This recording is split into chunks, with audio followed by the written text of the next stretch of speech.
Hello everybody, it's me the Boss Hog, and today we're going to look at my wealth as of the end of December 2021, which stands at more or less £313,000. Bit of a jump from last month for reasons we're about to discuss now. Let's do it. Alright, so first of all, this is the year more or less. It does start in February, that's when I started this, so you'll have to forgive me, I don't have any data for January. But since then I've been recording. Up until November it was going really well, we were running ahead. In November, and to be honest with you, probably for a month or two before then, we started to sort of spend a little bit more money than I was expecting, my wife and me. That's mainly because, like everything was open, we went out and enjoyed some food and drink, had a holiday, or bought a holiday, I guess is the right wording, and until November it was kind of being supported by improvements in our stock performance, which was running ahead of my expectations, and then in November I had a dreadful month in the stock market, and that basically then came to light. Now December has had a bit of a jump, but was actually much improved anyway, even without the one-off item we're about to discuss.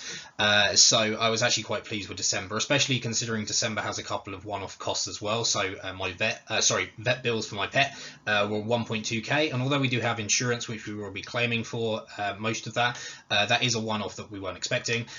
We did also spend more than I was probably planning to spend on my holiday, so that also contributed as well. And we also settled a backdated electricity bill from the management company that manages our flat. We have been fighting it for about 6 months, but to be honest with you, they provided enough evidence that my wife and me felt happy to pay it. However, to counter that, my wife got her year-end bonus, so that also contributed as well to a relatively good performance in December. And by the way, that's not what the jump is in December. She didn't get a 20 grand bonus, unfortunately. Anyway, without further ado, let's get into the details so I can stop teasing with what that one-off item is.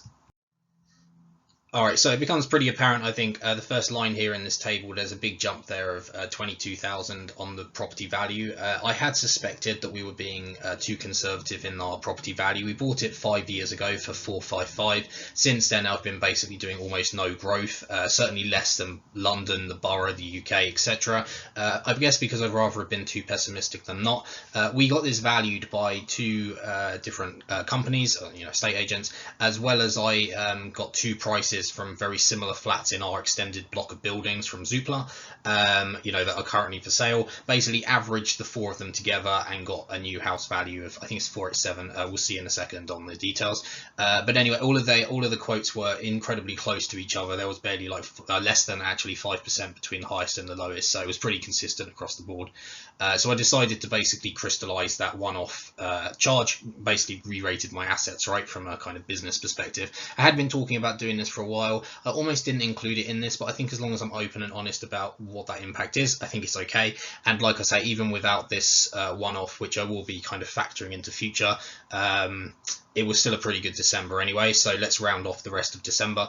The pensions were performed well, slightly above expectations. My ISAs likewise performed well above expectations, like over 6% in the month, so that was great.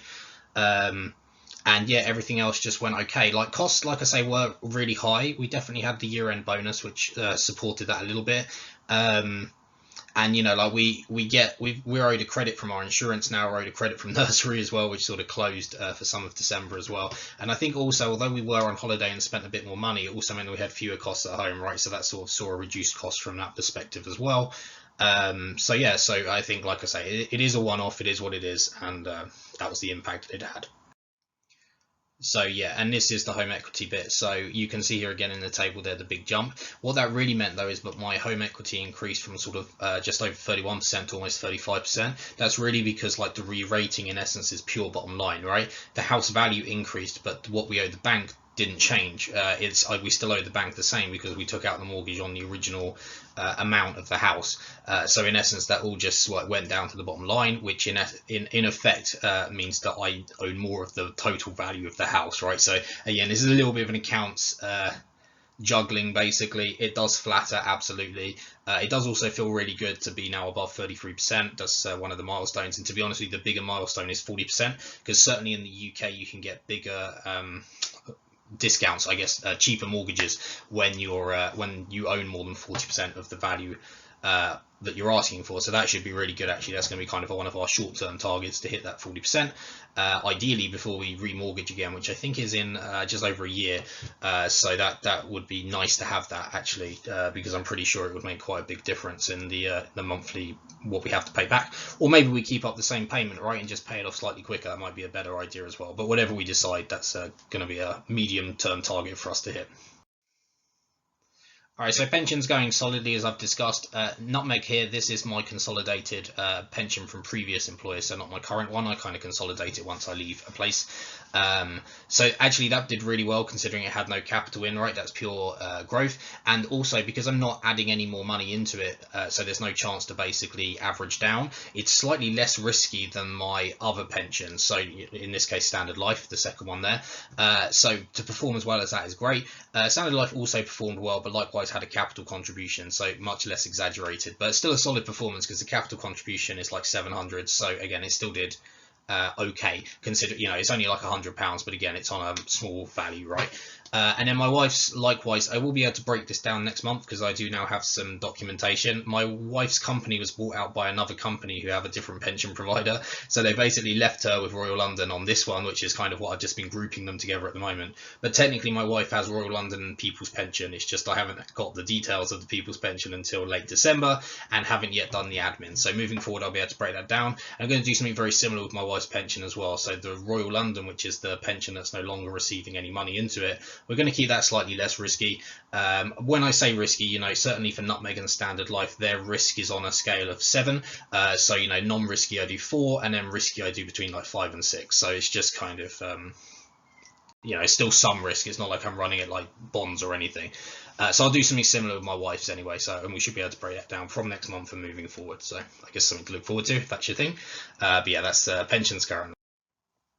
All right, and next up, shares. So yeah, so this was a really great month. I did get absolutely battered in November. I'm very exposed to recovery, travel, leisure, way overweighted compared to the indexes, which meant that when the new variant came along, I got destroyed in November, but then the opposite happened in December where everything recovered really quickly. So yeah, no, way outperformed both indexes actually. Like everyone had a profitable December really. The Santa rally was a thing. But mine was even better. So that was a very material jump considering I added less than 1,000 new capital in December. The rest of that is pure profit, but a lot of it is recovery. You can see there between October and November it hardly increased at all, and there was significant capital added during that month. So it's sort of a bit of a catch up, more or less wiped each other out. And in fairness with you, the end of November was like -4.5, and then profitable December was like +6. So there was that, and I won't talk any more in detail because if you want to watch the detail, just watch my portfolio month-end video for all of that. So I won't spend any more time on the shares. All right, so side hustling poker, no poker in December. I did expect to play some actually, but I had like, a 2-week holiday between the 5th and the 17th. Before then, I was trying to get everything sorted for work. After then, it was work, especially because a colleague I work very closely with also had some leave and I had to cover for him. Then I had Christmas and etc. And my daughter's nursery closed over Christmas as well. So between that, I just didn't have any time to play poker. I have committed to playing more poker next year. It is on my targets for 2022. And again, I've got a video for that if you're interested, but nothing in December. So hopefully we'll get back into it properly in January moving forward. Yeah, and this is the overall situation. So I'd still say that our cash is lighter than I would have liked. I was expecting our cash to actually increase, kind of more like 9. But like I say, a combination of a £2,000 backdated electricity bill, which was pretty nasty, plus 1,200 in pet care. That's basically the delta there that I wasn't expecting to have. We will be able to get all but £150 excess back for the vet, and the electricity just kind of sucks. It's meant to be charged as standard as part of our service charges, but it wasn't done properly basically. So that's very annoying, but it is what it is. And you can see here this is still a minus, but at the moment it's just a paper minus because we don't owe that IOU until late 2023. We will have to start thinking about it, to be fair. And there's a couple of options for that. My preferred option at the moment is basically releasing value in the home that we currently have is the best way to do it, just without touching any stocks or anything like that. If we do choose to touch stocks, it's going to be outside of the ISA, so it'll be a combination of sort of non-ISA stocks plus cash, and or equity release in the home. So we're going to sort of see what that, and I may well tie up the equity release in our home to a remortgage and basically do it all in one go to take care of that. But that is at the moment something we have to think about, but I'm not really thinking about it until, at least for another 6 to 9 months. When it starts to become less than a year away, I'll consider it like current and start working toward it. But for now, we just add 1,000 into a debt basically, and we'll pay it when it's due. So yeah, this is how the year ends. I guess in fairness, even excluding the one-off, we still would have been minus the better part of over 3,500. So we would have missed the target. The targets were based on sort of reasonably aggressive, but not especially aggressive increases in performance of various asset classes. But I think, yeah, if I'm really honest with myself, and I've had this conversation with wifey, we just let our spending get a bit too generous toward the end of the year. But especially for my wife, she was pregnant before COVID, and then we had COVID lockdowns, and I think we just wanted a bit of a splurge really, and that's really how we treated our holiday. We had a very fine time, spent some money, and that was basically a bit of a blowout for us because we're both committed to improving this year, and part of that improvement is basically spending less money, drinking less, and again, my wife and I both got fine taste. Like, I like whiskey and wine, she loves sauternes, which is pretty expensive, so between us we can definitely do some damage when we want to, but we're trying to improve that as well. Any improvements are going to be sort of invested in things that we support, and likewise as well, side hustle is also going to be factored into next year as well, which will be a thing. So to be honest, I'm not actually very disappointed. Like, you might think because I like my targets and we would have missed them without this one-off that I'd be really disappointed, but actually I'm not really much of a planner, so to have kept to this for the better part of a year, done fairly well. I think, like I say, the targets were solid, not easy to hit.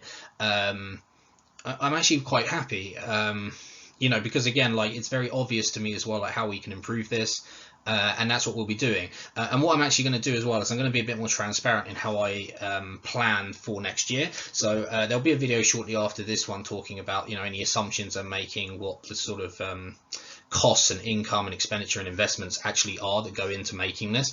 And next year I've been a little bit more aggressive for various reasons that we'll touch on. And like I say, when we look at next year, you'll see a big jump in the light green line here, just to factor in that expected one-off increase, which is now, like I say, I've kind of crystallized it. I appreciate I haven't sold the house, so I haven't really crystallized it, but in terms of counting it as an asset value, I have now counted it, so it's going to be that one-off thing, and we go from there. So anyway, this is still and also when I look at this, right, we've still gained 60,000 total wealth in a year, which still feels really good. I mean, that is great. I appreciate, like, the stock performance has been really strong, which has helped, especially our ISAs, but also our pensions. That has helped, whereas our costs have been more than I was expecting, and again, we'll just tweak that for next year and go from there. But to have added a solid like 25% to our wealth in a year feels really great. Like, I definitely can't knock that at all, and I'm pleased that more or less we were on target via I think that's 2%, less than 2% variance, which almost crosses into the realm of immaterial, but not quite. I can't quite get away with that. So anyway, try and be as transparent as I can with these videos. Any questions, let me know in the comments below. Otherwise, thanks very much for watching, everyone. I've been the Boss Hog, and good luck with your wealth building. Bye for now.